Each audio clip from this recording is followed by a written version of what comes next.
जिल्हा परिषद एक प्रत्येक जिल्ह्यामध्ये एकच असते त्याप्रमाणे, आणि त्या जिल्हा परिषदेच्या अंतर्गत आपल्याकडे असलेल्या 11 तालुक्यामध्ये 11 पंचायत समित्या आहेत.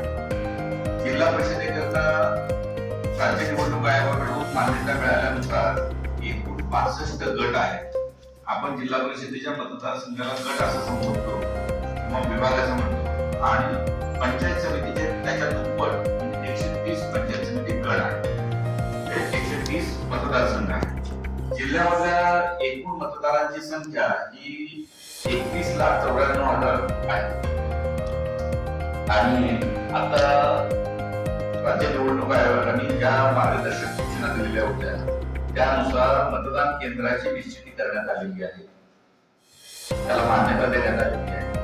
11 तालुक्यामध्ये किंवा पंचायत समितीमध्ये मिळून 2,877 एवढी मतदान केंद्र आपल्याकडे असणार आहे.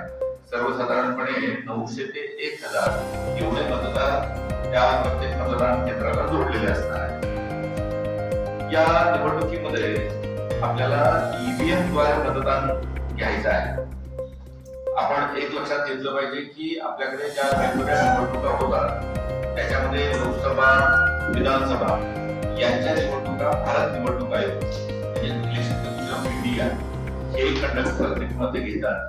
आणि स्थानिक स्वराज्य संस्था ज्यामध्ये महानगरपालिका आपल्याकडे नाहीये, महानगरपालिका, नगरपालिका, नगरपंचायती, जिल्हा परिषद, पंचायत समिती आणि ग्रामपंचायत यांच्या निवडणुका राज्य निवडणूक आयोगाच्या मार्गदर्शनाखाली त्यांच्या नेतृत्वाखाली पार पडत असतात.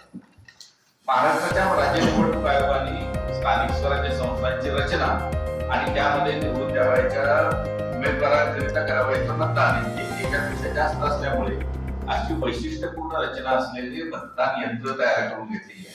अनेक निवडणुकापासून त्याचा वापर प्रत्यक्षामध्ये निवडणुकी दरम्यान आपण करत असतो. तर प्रत्येक मतदान केंद्रावर किमान एक सीयू लागणार असतो. सीयू म्हणजे कंट्रोल युनिट, ज्याच्यामध्ये मेमरी चिप असते आणि त्याच्यामध्ये मतदान नोंदवलं जातं. आणि ज्या यंत्रावर आपण उमेदवार आणि त्याच्या नावासमोरचं चिन्ह त्याच्या समोर जे बटन असतं ते दाबून आपलं मत नोंदवतो, त्याला बॅलेट युनिट म्हणतात. आणि अशा बॅलेट युनिटची संख्या सर्वसाधारणपणे जेवढी मतदान केंद्र असतात त्याच्या डबल सध्या गृहीत धरलेली आहे की उमेदवारी मागे घेण्याची तारीख संपल्यानंतर आपल्याला प्रत्येक गटामध्ये आणि गणामध्ये किती उमेदवार निवडणुकीच्या रिंगणामध्ये शिल्लक राहतात यानंतर निश्चित होणार आहे. आणि त्यानुसार आपल्याला त्या जिल्हा परिषद गटासाठी किंवा त्या अंतर्गतच्या पंचायत समिती गटासाठी किती कंट्रोल युनिट आणि बॅलेट युनिट टाकणार हे निश्चित होईल. आणि त्याप्रमाणे आपण संबंधित निवडणूक निर्णय अधिकारी यांना तेवढी यंत्र पुरवणार आहोत. आपल्याकडे जिल्ह्यामध्ये पुरेशी यंत्र उपलब्ध आहेत. आपण इतर राज्यातून काही यंत्र राज्य निवडणूक आयोगाच्या आदेशानुसार प्राप्त केलेली आहेत. त्याचबरोबर इतर जिल्ह्यातले काही बॅलेट युनिट आपल्याकडे प्राप्त झाले. या सर्व यंत्रांची तपासणी करून ज्याला आपण FLC म्हणतो, फर्स्ट लेवल चेकिंग म्हणतो, ती पूर्ण झालेली आहे. आणि जेणेकरून योग्य असलेली यंत्र आहेत तीच आपण वापरणार आहोत. जी यंत्र कार्यरत राहण्यासाठी काही तांत्रिक अडचणी असतील ती आपण वापरात बाजूला करून ठेवणार आहोत.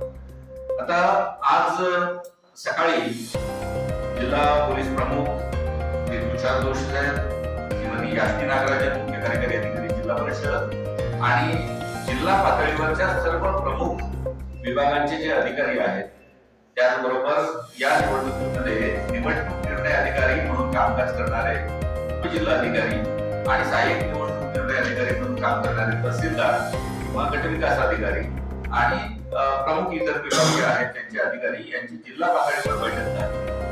या बैठकीमध्ये या निवडणूक कालावधीमध्ये करावयाचं एकूणच कामकाज, त्या कालावधीमध्ये असलेली आचारसंहिता, त्या आचारसंहितेमध्ये घ्यावयाची दक्षता या अनुषंगाने चर्चा केली आणि राज्य निवडणूक आयोगाच्या ज्या सूचना आहेत त्या त्यांच्यापर्यंत पोहोचवलेल्या आहेत.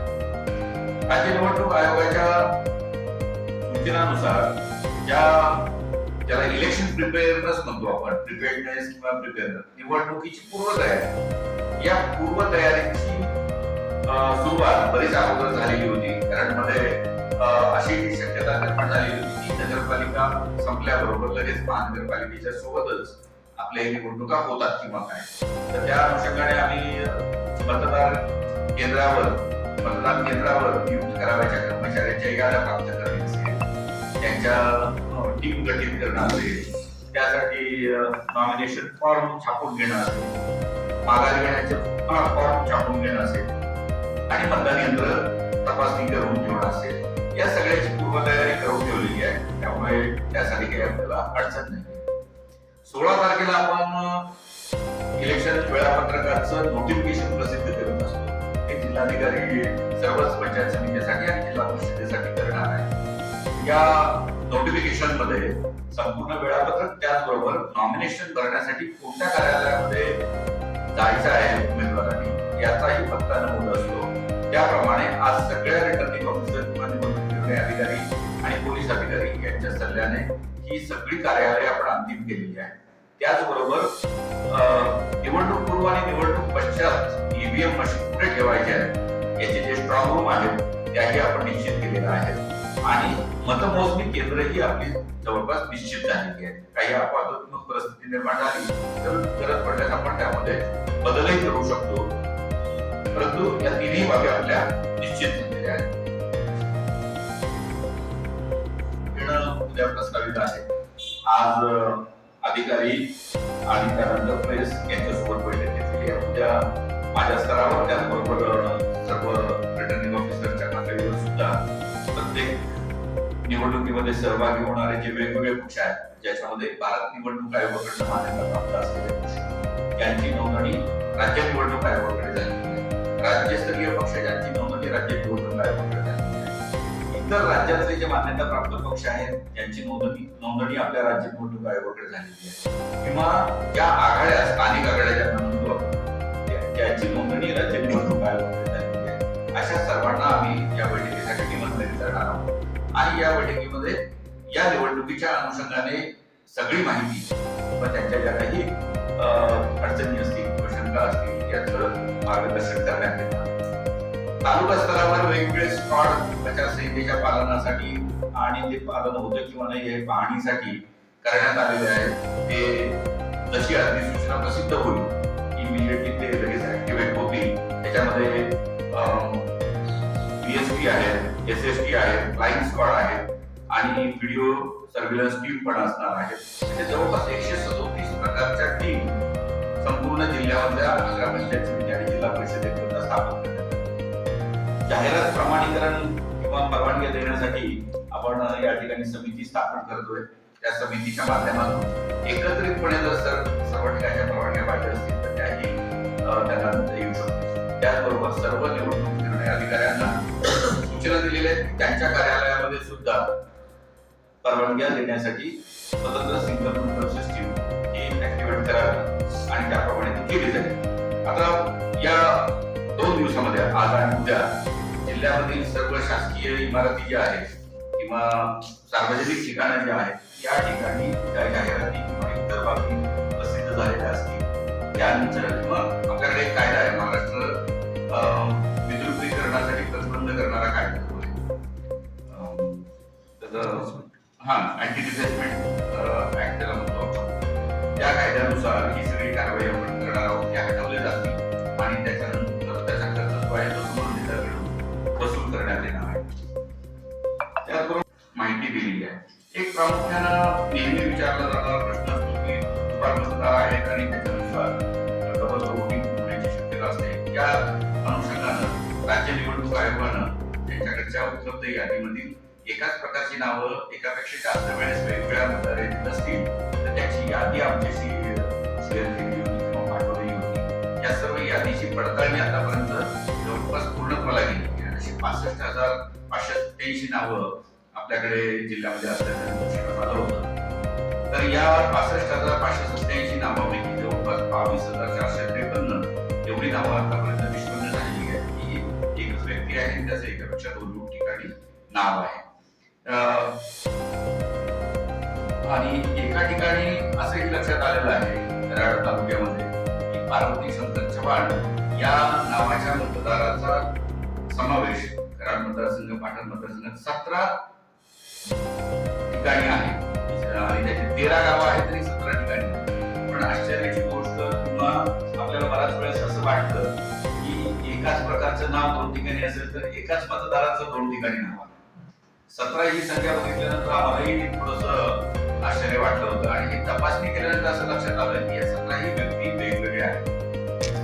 म्हणजे कुठल्याही निष्कर्षाला पोहोचण्यापूर्वी आपण ही खात्री केली करणं आवश्यक आहे की त्या दोन व्यक्ती एकच आहेत की वेगवेगळ्या आहेत. आपण सहजपणे म्हणतो की एकाच प्रकारच्या एकाच नावाच्या व्यक्ती आहेत तर त्या एकाच व्यक्तीचं नाव आहे म्हणून, परंतु असं असेलच असं नाही. काही योगायोग असू शकतात, एकाच प्रकारची नावं आपल्याकडे आढळतात. उदाहरणार्थ माझं जर नाव म्हटलं तर 4-5 संतोष पाटील झाले तर आपल्याला कुठेही मिळू शकते. बरेचसे माझ्या परिचित पण आहेत. त्यामुळे ही सर्वसामान्य नावं काही ज्या असतात, आडनाव आहे, त्याच्यामुळे नावं पण आहेत, हे निश्चितपणे आपल्याला दिसतात. तर हे उदाहरण आपल्याला जरा इंटरेस्टिंग वाटलं म्हणून आपल्याशी शेअर केलं. तर निश्चितपणे जिल्हा निवडणूक अधिकारी कार्यालय असेल, सर्व निवडणूक निर्णय अधिकारी कार्यालय आहेत, त्यांच्या अधीनस्थ काम करणारी टीम आहे. या जिल्हा परिषद आणि पंचायत समिती निवडणुकीच्या अनुषंगानं त्यांची तयारी पूर्णत्वाला जात आहे. निश्चितपणे आपल्या जिल्ह्यामध्ये सर्व निवडणुका ह्या निष्पक्षपणे, निर्भय वातावरणामध्ये आणि पारदर्शकपणे पार पाडण्यासाठी जिल्हा प्रशासन सज्ज झाले.